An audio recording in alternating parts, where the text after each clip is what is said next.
Karl Philipp Gottfried von Clausewitz was a Prussian general and military theorist who stressed the moral and political aspects of war. His most notable work, Von Krieger, was unfinished at his death. Clausewitz was a realist in many different senses and, while in some respects a romantic, also drew heavily on the rationalist ideas of the European Enlightenment. His thinking is often described as Hegelian because of his dialectical method, but, although he was probably personally acquainted with Hegel, there remains debate as to whether or not Clausewitz was in fact influenced by him. He stressed the dialectical interaction of diverse factors, noting how unexpected developments unfolding under the fog of war call for rapid decisions by alert commanders. He saw history as a vital check on erudite abstractions that did not accord with experience. In contrast to the early work of Antoine-Henri Jomini, he argued that war could not be quantified or reduced to mapwork, geometry, and graphs. Clausewitz had many aphorisms, of which the most famous is, "War is the continuation of politics by other means." Name. Clausewitz Christian names are sometimes given in non-German sources as Karl Philipp Gottlieb, or Karl Maria. He spelled his own given name with a C in order to identify with the classical Western tradition. Writers who use Karl are often seeking to emphasize his German identity. Karl Philipp Gottfried appears on Clausewitz's tombstone. Nonetheless, reputable Clausewitz experts such as Peter Perret and sources such as Encyclopaedia Britannica still use Gottlieb instead of Gottfried, presumably based on their reading of handwritten birth records. Life and military career. Clausewitz was born on 1 June 1780 in Berg bei Magdeburg, Prussia, the fourth and youngest son of a middle-class family. Though it made claims to noble status that Karl accepted, Clausewitz's family claimed descent from the barons of Clausewitz in Upper Silesia, though this is now doubted by scholars. His grandfather, the son of a Lutheran pastor, had been a professor of theology. Clausewitz's father was once a lieutenant in the Prussian army of Frederick II of Prussia, and held a minor post in the Prussian Internal Revenue Service. Clausewitz entered the Prussian military service at the age of 12 as a lance corporal, eventually attaining the rank of major general. Clausewitz served in the Rhine campaigns including the Siege of Mainz, when the Prussian army invaded France during the French Revolution, and served in the Napoleonic Wars from 1806 to 1815. He entered the Kriegsakademie in Berlin in 1801, probably studied the writings of the philosopher Immanuel Kant, and won the regard of General Gerhard von Scharnhorst, the future first chief of staff of the newly reformed Prussian army. Clausewitz, Hermann von Boyen and Karl von Grohlmann were Scharnhorst's primary allies in his efforts to reform the Prussian army between 1807 and 1814.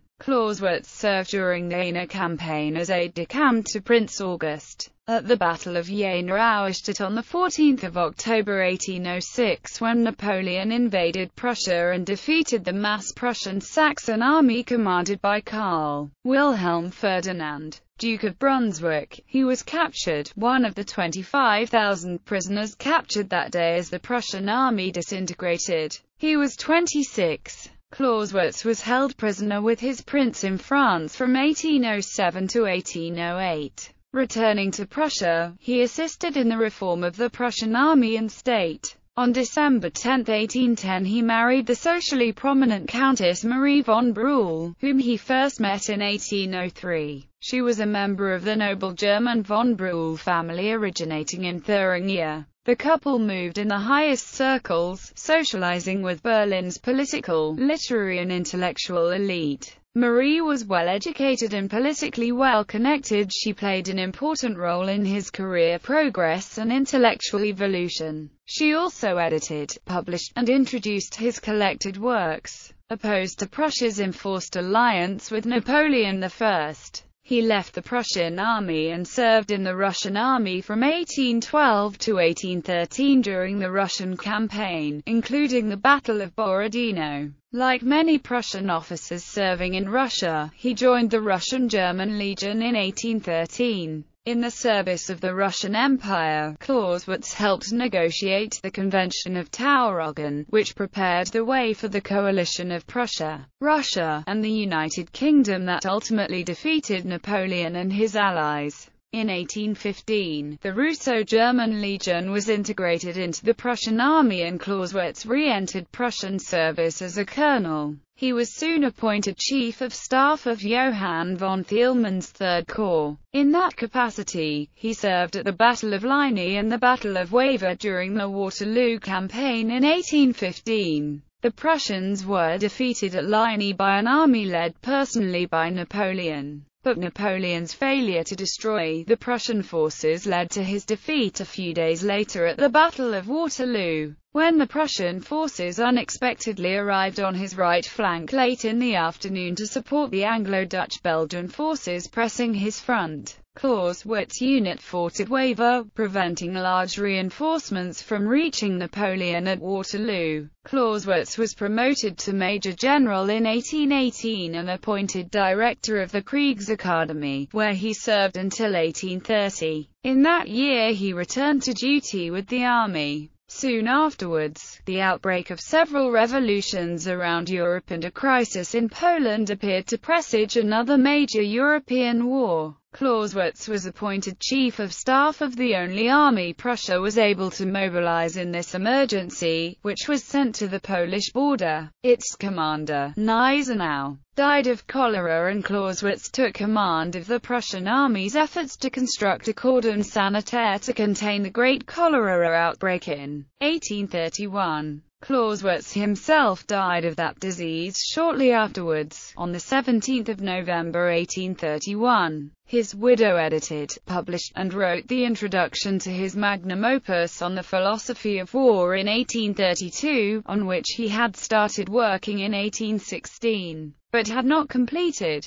She wrote the preface for On War and by 1835 had published most of his collected works. She died in January 1835. Theory of war. Clausewitz was a professional combat soldier who was involved in numerous military campaigns, but he is famous primarily as a military theorist interested in the examination of war, utilizing the campaigns of Frederick the Great and Napoleon as frames of reference for his work. He wrote a careful, systematic, philosophical examination of war in all its aspects. The result was his principal book, On War, a major work on the philosophy of war. It was unfinished when Clausewitz died and contains material written at different stages in his intellectual evolution, producing some significant contradictions between different sections. The sequence and precise character of that evolution is a source of much debate, as are exact meaning behind his seemingly contradictory claims. Clausewitz constantly sought to revise the text, particularly between 1827 and his departure on his last field assignments, to include more material on people's war and forms of war other than high-intensity warfare between states. But relatively little of this material was included in the book. Soldiers before this time had written treatises on various military subjects, but none had undertaken a great philosophical examination of war on the scale of those written by Clausewitz and Leo Tolstoy, both of which were inspired by the events of the Napoleonic era. Clausewitz's work is still studied today, demonstrating its continued relevance. More than 16 major English-language books that focused specifically on his work were published between 2005 and 2014, whereas his 19th-century rival Jomini faded from influence. Lynn Montross, writing on that topic in War Through the Ages, said, "This outcome may be explained by the fact that Jomini produced a system of war, Clausewitz a philosophy. The one has been outdated by new weapons. The other still influences the strategy behind those weapons, although Jomini also wrote extensively on war." He was primarily a historian and journalist and did not attempt to define war. Clausewitz did, providing a number of definitions. The first is his dialectical thesis. War is thus an act of force to compel our enemy to do our will. The second, often treated as Clausewitz's bottom line, is in fact merely his dialectical antithesis. War is merely the continuation of policy by other means. The synthesis of his dialectical examination of the nature of war is his famous trinity, saying that war is a fascinating trinity, composed of primordial violence, hatred, and enmity, which are to be regarded as a blind natural force, the play of chance and probability, within which the creative spirit is free to roam, and its element of subordination, as an instrument of policy, which makes it subject to pure reason. Thus the best shorthand for Clausewitz's trinity should be something like violent emotion, chance, rational calculation. However, it is frequently presented as people, army, government, a misunderstanding based on a later paragraph in the same chapter. This misrepresentation was popularized by U.S. Army Colonel Harry Summers' Vietnam-era interpretation, facilitated by weaknesses in the 1976 Howard Perret translation. The degree to which Clausewitz managed to revise his manuscript to reflect that synthesis is the subject of much debate. His final reference to war and politic, however, goes beyond his widely quoted antithesis. War is simply the continuation of political intercourse with the addition of other means. We deliberately use the phrase, with the addition of other means, because we also want to make it clear that war in itself does not suspend political intercourse or change it into something entirely different. In essentials, that intercourse continues, irrespective of the means it employs. The main lines along which military events progress, and to which they are restricted, are political lines that continue throughout the war into the subsequent peace. Clausewitz introduced systematic philosophical contemplation into Western military thinking, with powerful implications not only for historical and analytical writing but also for practical policy, military instruction, and operational planning. He relied on his own experiences, contemporary writings about Napoleon, and on deep historical research. His historiographical approach is evident in his first extended study, written when he was 25, of the 30 Years' War. He rejects the Enlightenment's view of the war as a chaotic muddle and instead explains its drawn-out operations by the economy and technology of the age, the social characteristics of the troops, and the commander's politics and psychology. In On War, Clausewitz sees all wars as the sum of decisions, actions, and reactions in an uncertain and dangerous context, and also as a socio-political phenomenon. He also stressed the complex nature of war, which encompasses both the socio-political and the operational, and stresses the primacy of state policy. The word strategy had only recently come into usage in modern Europe, and Clausewitz's definition is quite narrow. The use of engagements for the object of war. Clausewitz conceived of war as a political, social,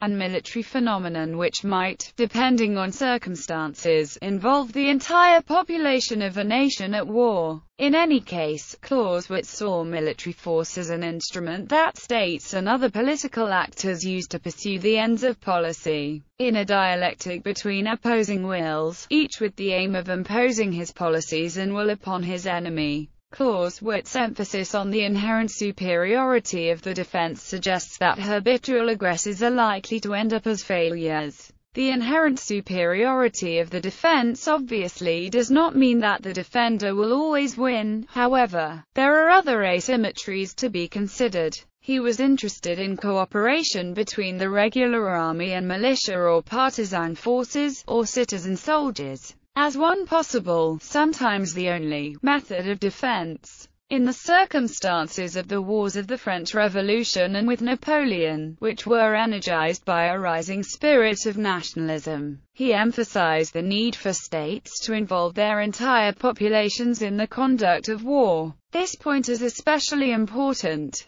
as these wars demonstrated that such energies could be of decisive importance and for a time led to a democratization of the armed forces much as universal suffrage democratized politics. While Clausewitz was intensely aware of the value of intelligence at all levels, he was also very skeptical of the accuracy of much military intelligence. Many intelligence reports in war are contradictory, even more are false, and most are uncertain. In short, most intelligence is false. This circumstance is generally described as part of the fog of war. Such skeptical comments apply only to intelligence at the tactical and operational levels. At the strategic and political levels he constantly stressed the requirement for the best possible understanding of what today would be called strategic and political intelligence. His conclusions were influenced by his experiences in the Prussian army, which was often in an intelligence fog due partly to the superior abilities of Napoleon's system but even more to the nature of war. Clausewitz acknowledges that friction creates enormous difficulties for the realization of any plan, and the fog of war hinders commanders from knowing what is happening. It is precisely in the context of this challenge that he develops the concept of military genius,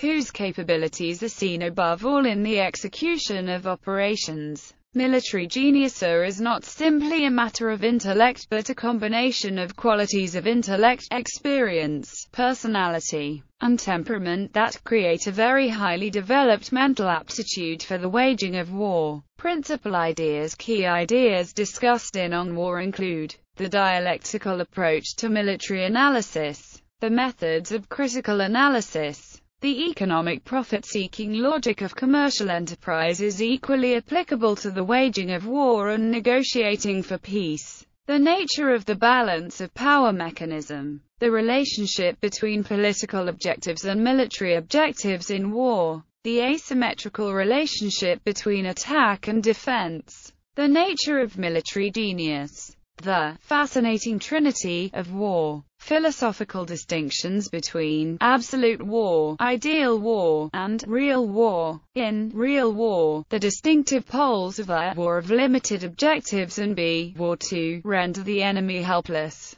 War, belonging fundamentally to the social realm, rather than to the realms of art or science. Strategy belongs primarily to the realm of art, but is constrained by quantitative analyses of political benefits versus military costs and losses. Tactics belongs primarily to the realm of science. The importance of moral forces, as opposed to quantifiable physical elements. The military virtues of professional armies. Conversely, the very real effects of a superiority in numbers and mass. The essential unpredictability of war, the fog of war, friction, the disparity between the ideal performance of units, organizational systems and their actual performance in real-world scenarios, strategic and operational centers of gravity, the culminating point of the offensive, the culminating point of victory.